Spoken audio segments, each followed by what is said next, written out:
तो हाय दोस्तों, आज हम डायमेंशन में आगे बढ़ते हुए नेक्स्ट टॉपिक पे आ गए हैं, एप्लीकेशन ऑफ डायमेंशन। और यहाँ पे हम ये देखेंगे कि डायमेंशन का एप्लीकेशन क्या होता है। डायमेंशन का 3 एप्लीकेशन हम पढ़ेंगे, जिसमें से फर्स्ट एप्लीकेशन आज हम देखते हैं। और ये फर्स्ट एप्लीकेशन क्या है, टू चेक द, आप नोट भी करते जाएंगे तो मजा आएगा, ठीक है। To check the correctness of an equation. माने इक्वेशन को, मतलब फिजिक्स में जो आप इक्वेशन लिखते हैं, फिजिकल इक्वेशन। यानी बच्चों हम क्या करते हैं यहाँ पे दोस्तों कि इक्वेशन का करेक्टनेस चेक करते हैं। कोई फिजिक्स में आप इक्वेशन लिखते हैं, वो इक्वेशन कितना करेक्ट है कि इनकरेक्ट है, ये हम डायमेंशन के बेसिस पे बता सकते हैं। तो चलिए आते हैं, कॉपी पेन लेके आप तैयार हो जाइए, नोट कीजिए। देखिए, अब ये जो किसी इक्वेशन को हम चेक करते हैं डायमेंशन के बेसिस पे, तो यहाँ पे एक हम कंसेप्ट यूज करते हैं। किस कंसेप्ट के बेसिस पे ये हम चेक करते हैं, तो जहाँ हम एक कंसेप्ट देख लेते हैं। कंसेप्ट क्या है? Principle of homogeneity. Principle of homogeneity,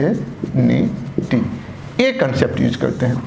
अब ये कंसेप्ट है क्या, देखिए ये कंसेप्ट क्या करता है कि एक इक्वेशन में जितने भी टर्म्स होते हैं, सभी टर्म्स के डायमेंशन सेम होते हैं। यहाँ पे लिख देते हैं इसको कि dimension of each term of a physical equation must be the same. तो ये बहुत सुंदर सी बात है कि एक इक्वेशन में जितने टर्म होते हैं, सभी टर्म के डायमेंशन क्या होने चाहिए, सेम होने चाहिए। यही कहता है प्रिंसिपल ऑफ होमोजेनिटी। इसको हम ऐसे समझाते हैं, v इक्वल टू आप लिखते हैं u प्लस ए टी। तो ये देखिए एक फिजिकल इक्वेशन है और इस इक्वेशन में ये 3 टर्म है। एक टर्म ये हो गया, एक टर्म ये हो गया, एक टर्म ये हो गया। टर्म्स किसको कहते हैं बच्चों? टर्म्स किसको कहते हैं आप ये समझिए। टर्म्स उसको कहते हैं जिसके बीच इक्वल टू का साइन हो, या प्लस का साइन हो, या माइनस का साइन हो। ठीक है, आप देखते हैं v और u के बीच में क्या है, इक्वल टू, तो ये दोनों क्या हो गया, टर्म्स हो गया। इस दोनों के बीच में क्या है, प्लस साइन, तो ये दोनों क्या हो गया, टर्म्स हो गया। तो ये 3 टर्म्स है। ऐसे ही अगर हम ये लिखें s equal to u t, आप प्लस भी लिख सकते हैं, माइनस भी। माइनस कब देते हैं, जब ये क्या हो, रिटार्डेशन बताता हो। तो यहाँ देखिए ये भी क्या है, एक इक्वेशन है और इसमें कौन कौन टर्म है, एक टर्म ये हो गया, एक टर्म ये हो गया, एक टर्म ये हो गया। ठीक है, तो आप टर्म का मीनिंग समझ गए ना। तो एक इक्वेशन में जितने भी टर्म होते हैं, सभी टर्म के डायमेंशन क्या होने चाहिए, सेम होना चाहिए। अगर हम ऐसे लिखते हैं आपको f equal to a plus b minus t by c t square. अब आप इसको देखिए, अब ये भी एक इक्वेशन है, तो इसमें टर्म किसको कहेंगे, ये और ये टर्म हो गया क्योंकि बीच में इक्वल टू है। फिर इसमें क्या है, प्लस साइन है, तो ये टोटल क्या हो गया, टर्म हो गया। देखिए, तो इसमें 3 टर्म है, एक टर्म ये, एक टर्म ये, एक टर्म ये। तीनों टर्म के डायमेंशन क्या होंगे, सेम होंगे। अब जरा इस टर्म के अंदर जाइए, इस टर्म के अंदर आते हैं, b और t के बीच क्या है, माइनस साइन है।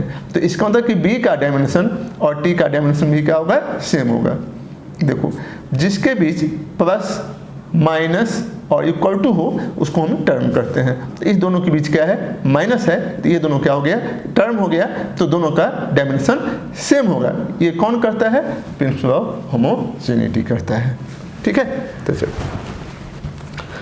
ये हुआ प्रिंसिपल ऑफ होमोजेनिटी कि एक इक्वेशन में जितने भी टर्म्स होते हैं, सभी के डायमेंशन क्या होते हैं, सेम होते हैं। और इसी के बेसिस पे हम ये चेक करते हैं कि कोई इक्वेशन करेक्ट है कि इनकरेक्ट है। चलिए देखते हैं, चेक कीजिए, कुछ एग्जांपल के थ्रू हम देखते हैं। यहाँ पे v इक्वल टू हम लिखते हैं बस you square plus a T. अब चौंकी मत, सरप्राइज मत हो, आपको लगता होगा ये तो इक्वेशन होता नहीं है, एकदम सही बात आपने सोचा, ऐसा इक्वेशन तो होता नहीं है। इक्वेशन क्या होता है, v is equal to u plus a t, यहाँ पर हमने यू स्क्वायर दे दिया, तो ये इक्वेशन क्या है, गलत इक्वेशन है, रॉन्ग इक्वेशन है, ऐसा तो होगा नहीं। तो अब इसका हम डायमेंशन के बेसिस पे चेक करते हैं। तो देखिए हम तीनों टर्म का डायमेंशन फाइंड करते हैं।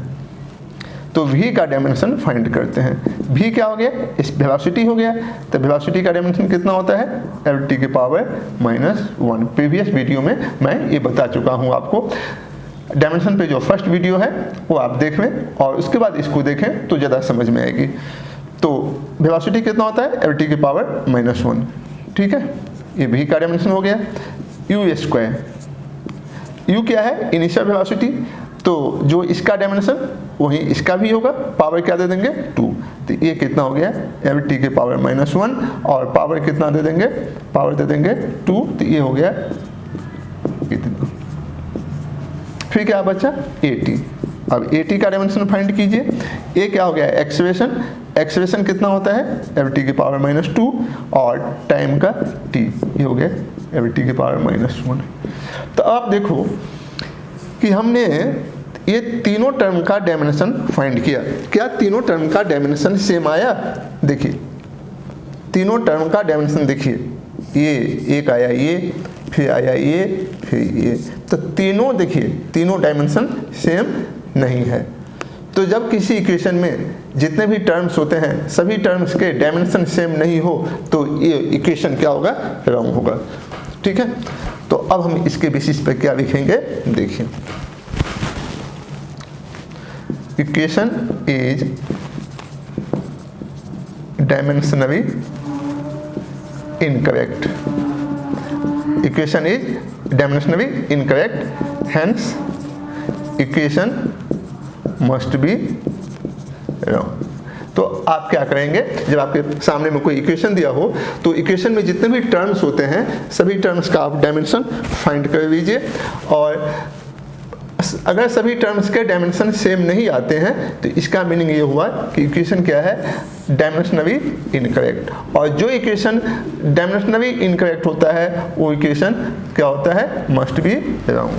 तो ये एक रिजल्ट यहाँ पे हमने देखा। या सेकेंड पॉइंट इसमें डिस्कस करते हैं। देखिए हम ये लिख देते हैं simply v is equal to u plus a t. तो इसका डायमेंशन क्या आना चाहिए, तीनों का सेम आना चाहिए क्योंकि इक्वेशन तो करेक्ट है। तो इसका डायमेंशन आप फाइंड कीजिए। v का डायमेंशन फाइंड करते हैं। v क्या होता है, वेलोसिटी, इतना हो गया, ठीक है।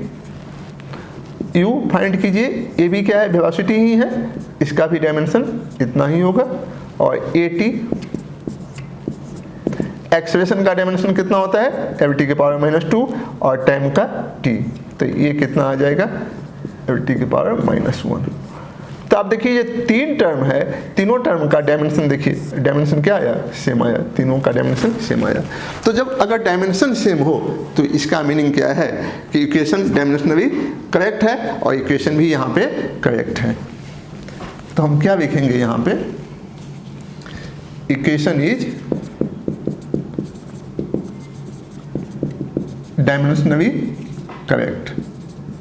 इक्वेशन क्या है, डायमेंशनली, डायमेंशन के पॉइंट से इक्वेशन करेक्ट है क्योंकि प्रिंसिपल ऑफ होमोजेनिटी क्या करता है आपको कि एक इक्वेशन में जितने भी टर्म्स होते हैं वो सभी टर्म्स के डायमेंशन क्या होने चाहिए, सेम होने चाहिए। तो यहाँ पे तो सभी टर्म्स के डायमेंशन सेम थे तो इक्वेशन क्या आएगा अपन का, करेक्ट आएगा। Equation is dimensionally correct, hence equation is correct. लेकिन यहाँ पे एक बात है जो अभी हम बताएंगे, तब आपको ये चीज़ें और अच्छे से समझ में आएगी। एक बात यहाँ पे इम्पोर्टेंट है जानना। देखिए एक इक्वेशन हम फिर लिखो आप, v is equal to u plus 2at। अब आप जानते हो कि ऐसा तो इक्वेशन होता नहीं है, आपने तो इक्वेशन करेक्ट फॉर्म क्या है, v is equal to u plus a t, लेकिन यहाँ पे हमने क्या लिखा है, v is equal to u plus 2at। और इसको हमको चेक करना है कि इक्वेशन सही है कि गलत है।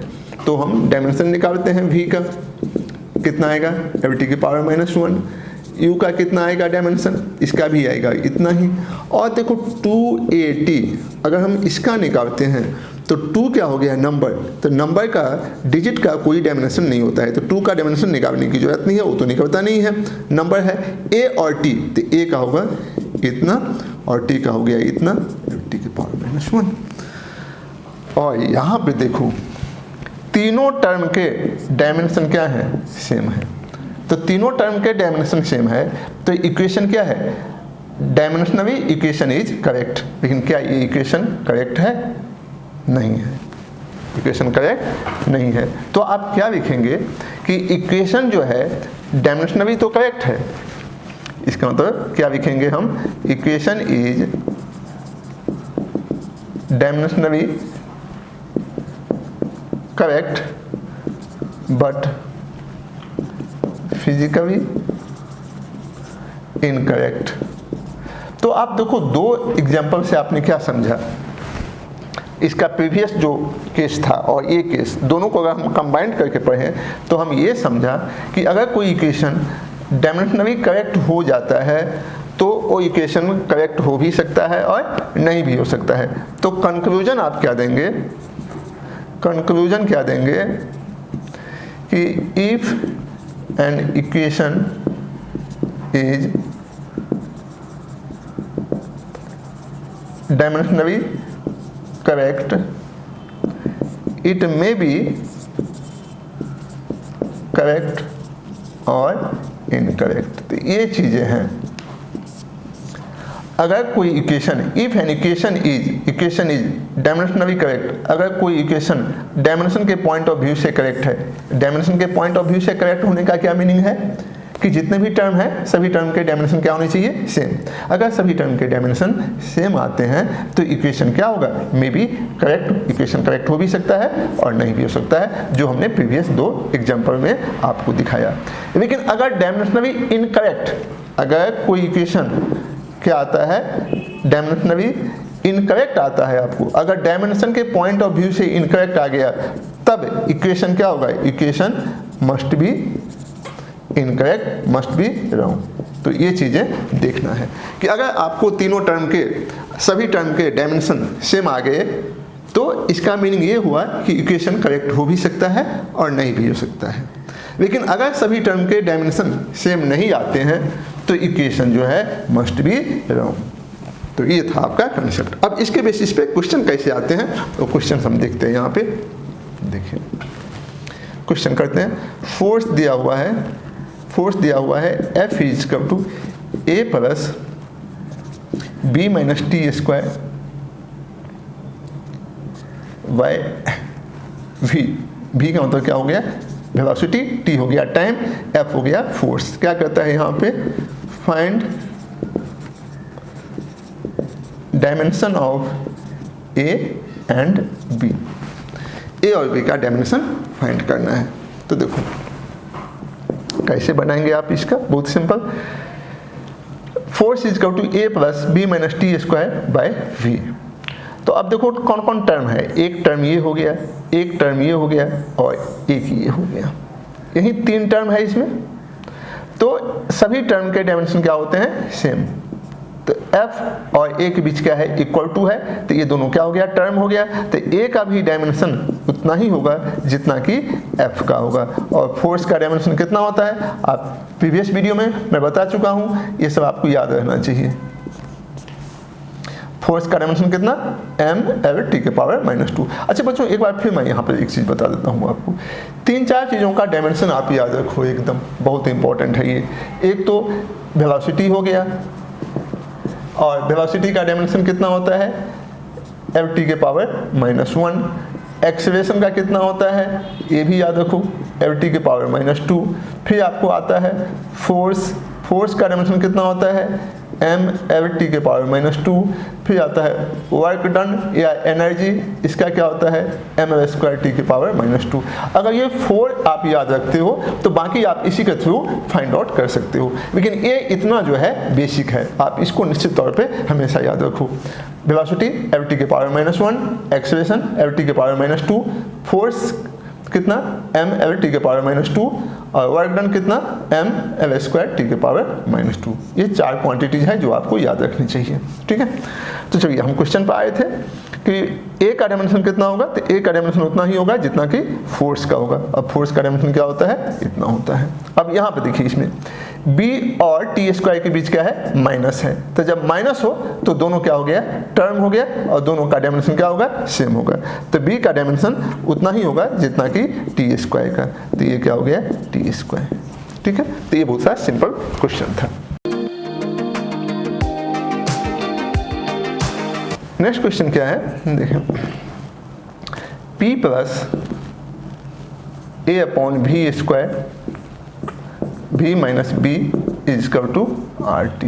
ये क्या है, एक गैस इक्वेशन है। ये गैस इक्वेशन है p plus a by v square v minus b is equal to r t. p क्या है दोस्तों, p क्या है, प्रेशर, v क्या है, वॉल्यूम, और a क्या है, इसको हम कहते हैं यूनिवर्सल गैस कांस्टेंट, और T क्या हो गया, टेम्परेचर। तो ये क्वेश्चन है आपको, और इसमें करता है find dimension of A and B। तो कैसे बनेंगे इसको आप देखिए। आप यहाँ पे देखो P और a बाई वी स्क्वायर के बीच क्या है, प्लस साइन है, तो ये दोनों क्या हो गया, टर्म हो गया। तो जितना p का डायमेंशन होगा उतना ही क्या होगा, a बाई वी स्क्वायर का, दोनों का डायमेंशन क्या आएगा, सेम आएगा। तो a इजकल टू, इस इक्वेशन में हम a इजकल टू कितना लिख देंगे, क्रॉस मल्टीप्लाई कर दो, पी वी स्क्वायर लिख देंगे। तो अब डायमेंशन निकाल दीजिए। तो p क्या है, प्रेशर, प्रेशर क्या होता है, फोर्स बाय एरिया, और ये क्या हो गया, वी स्क्वायर हो गया, क्या हो गया, वी स्क्वायर। अब आप डायमेंशन पुट कर दो। फोर्स क्या होता है, m एल टी के पावर माइनस 2, और एरिया क्या होता है, एरिया क्या होता है, साइड स्क्वायर, तो एल स्क्वायर, और भी क्या है, वॉल्यूम, वॉल्यूम क्या होता है, साइड क्यूब, वॉल्यूम को क्या कहते हैं, साइड क्यूब। तो इसको हम क्या लिखेंगे, वॉल्यूम का हो गया इतना, पावर 2, पावर क्या देंगे, 2। अब इसको आप सॉल्व करके देखिए कितना आता है ये कितना आ जाएगा, m, ये 6 हो जाएगा ना, 6 हो जाएगा, ये 7 हो गया, नीचे में ये है 5 हो गया, t के पावर माइनस 2। ये हो गया बच्चों डायमेंशन किसका, a का डायमेंशन इतना आ गया। ठीक है, आप देखो 6, 7, 5, ठीक है, ये हो गया a का डायमेंशन हो गया। और b का डायमेंशन निकालोगे तो b और v के बीच में क्या है, माइनस साइन है, तो दोनों का डायमेंशन क्या आएगा, सेम आएगा। तो b का भी डायमेंशन उतना ही होगा जितना कि v का, और v तो जानते हो, अभी मैंने बताया v क्या है, वॉल्यूम, और वॉल्यूम के भी क्या लिखते हैं, इतना। तो ये a का डायमेंशन हो गया, ये b का। कभी कभी आपको ये भी पूछ देगा कि find dimension of a into b या a बाई बी। तो कोई दिक्कत नहीं है, a और b को मल्टीप्लाई कर देंगे, a और e को मल्टीप्लाई कर देंगे, या a बाई बी है तो इतना में इतना से डिवाइड कर देंगे। तो ये एक अच्छा सा क्वेश्चन था। एक दो क्वेश्चन और देखते हैं। देखिए एक क्वेश्चन और है, ये आकाश पैकेज का क्वेश्चन है। यहाँ पे जो भी हम क्वेश्चन बताएंगे, काफ़ी जितने भी अच्छे अच्छे पैकेज मार्केट में मटेरियल्स हैं उसके, या तो हम इसका बताएंगे, ठीक है, या फिर ये चीज़ें बताएंगे आपको, ठीक है, आप शॉर्ट में समझ गए। और जो जेईई में या नीट में प्रीवियस ईयर में क्वेश्चन आए हैं वो क्वेश्चन यहाँ पे डिस्कस करेंगे। देखिए क्वेश्चन एक है, प्रेशर इज इक्वल टू दिया हुआ है, pressure is equal to P is equal to P naught e के power minus alpha t square. ठीक है, ये प्रेशर है आपको, ये भी प्रेशर है, और E क्या है, एक्सपोनेंशियल नंबर। ये E क्या होता है, एक नंबर होता है, और E का पावर क्या है, माइनस अल्फा टी स्क्वायर। आपको क्या फाइंड करना है, फाइंड डायमेंशन ऑफ, इसका डायमेंशन फाइंड करना है। तो देखिए कैसे फाइंड करेंगे। अब देखो ये जो है, ये देखो इस पार्ट में देखो, ये ई क्या है, नंबर, ये ई क्या है, नंबर। तो नंबर का पावर तो कोई नंबर ही होगा ना, आप ठीक से समझो। ये ई क्या है, एक नंबर, और नंबर का पावर क्या होगा, नंबर ही होगा ना। ऐसा नहीं होगा कि देखो अगर जैसे हम लिखते हैं 2 और 2 को पावर x देते हैं तो x क्या है, नंबर। ऐसा नहीं होगा कि x कोई मैंगो हो जाएगा, x कोई बॉयज, ऐसा तो नहीं होगा। 2 का पावर क्या होगा, नंबर ही होगा, इसमें से कोई नहीं हो सकता है। तो यहाँ पे ई क्या है, एक नंबर, तो नंबर का पावर क्या आएगा, नंबर ही आएगा। ठीक है, तो ये जो अल्फा टी स्क्वायर है ये क्या है, एक नंबर है, ये क्या है, नंबर है। तो अल्फा इज इक्वल टू क्या लिखेंगे बच्चों, नंबर बाय टी स्क्वायर। और आप जानते हो नंबर का कोई डायमेंशन नहीं होता है, तो 1 दे देंगे। और टी स्क्वायर, ये टी स्क्वायर, तो ये कितना हो गया, टी के पावर -2, ये हो गया अल्फा का डायमेंशन हो गया। ठीक है, एक अंतिम क्वेश्चन करते हैं। एक क्वेश्चन आपको आया है, ये देखिए बहुत ही अच्छा क्वेश्चन। ये फोर्स इज इक्वल टू दिया हुआ है अल्फा बीटा ई के पावर -x² अपॉन अल्फा के टी। थोड़ा सा टफ क्वेश्चन आपको ये लगता होगा, कोई बात नहीं, समझ जाएंगे, मैं समझाता हूँ अच्छे से। और ये जो है क्वेश्चन आया था कब बच्चों, ये आया है आपको 2019 जेई मेन का क्वेश्चन है। ये किसका है, जेई मेन का क्वेश्चन 2019 का है ये। ठीक है, प्रीवियस ईयर का। अब ये एक क्वेश्चन है आपको ऐसे, और इसमें क्या करता है, find dimension of alpha and beta, यही एक क्वेश्चन है आपका। फोर्स इज इक्वल टू क्या है, अल्फा बीटा ई का पावर -x² अपॉन अल्फा के टी। और यहाँ पे k क्या है ये भी आप समझ जाओ, यहाँ पे k जो होता है बोल्ज टी जेड, बोल्ज मीन्स कांस्टेंट। ये थोड़ा आपको दिक्कत होगी, अगर आप 11th में हो तो ये चीज़ें आप बाद में पढ़ेंगे, लेकिन अभी आप समझ जाइए। एक मैं बता दिया कि किस तरह से कंपटीशन में क्वेश्चन आते हैं।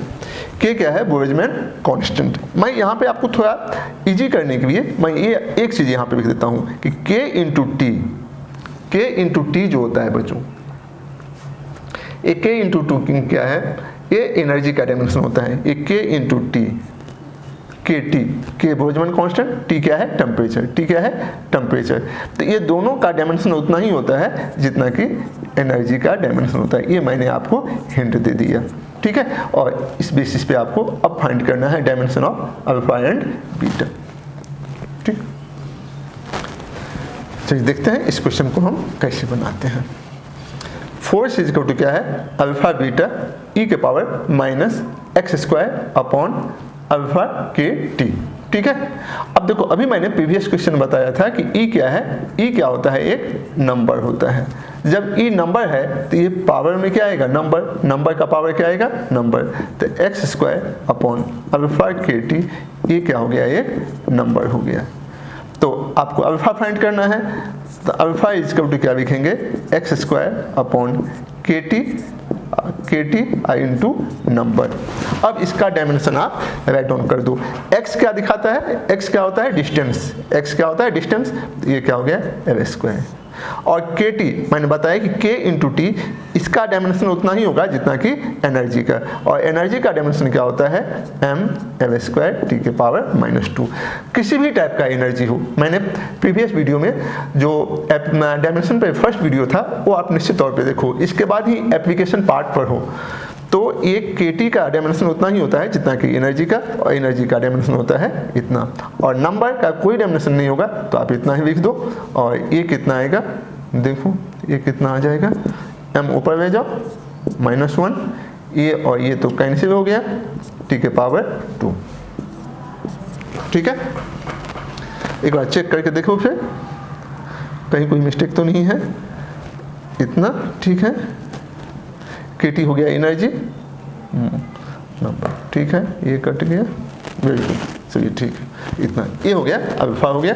तो हम लिख देते हैं यहाँ पे अल्फा का डायमेंशन कितना आया है, m के पावर -1 t2। ठीक है, अब हमको बीटा की तरफ बढ़ना है आगे। तो आप ये देखो कि f इज इक्वल टू है इतना, तो ये जो पार्ट है, ये पार्ट तो नंबर हो गया, ये टोटल देखो ए भी नंबर, तो ये जो ई का ऊपर इतना है, ये टोटल क्या हो गया नंबर, तो नंबर का तो कोई डायमेंशन होता नहीं है, तो एफ इज इक्वल टू क्या लिखेंगे अल्फा इंटू बीटा। बाकी ये पार्ट क्या है, ये जो पार्ट है ये पार्ट क्या है नंबर, और नंबर का तो कोई डायमेंशन नहीं होता है। तो अब हम क्या निकालना है, बीटा निकालना है, तो बीटा इज इक्वल टू क्या लिखेंगे एफ बाय अल्फा। ठीक है, तो फोर्स क्या लिखते हैं m एल टी के पावर माइनस 2, और अल्फा का डायमेंशन आप फाइंड कर चुके हो m के पावर माइनस 1 t2। ये कितना आएगा, ये ऊपर जाएगा, तो m स्क्वायर t के पावर माइनस 4। ये हो गया अल्फा और बीटा का डायमेंशन।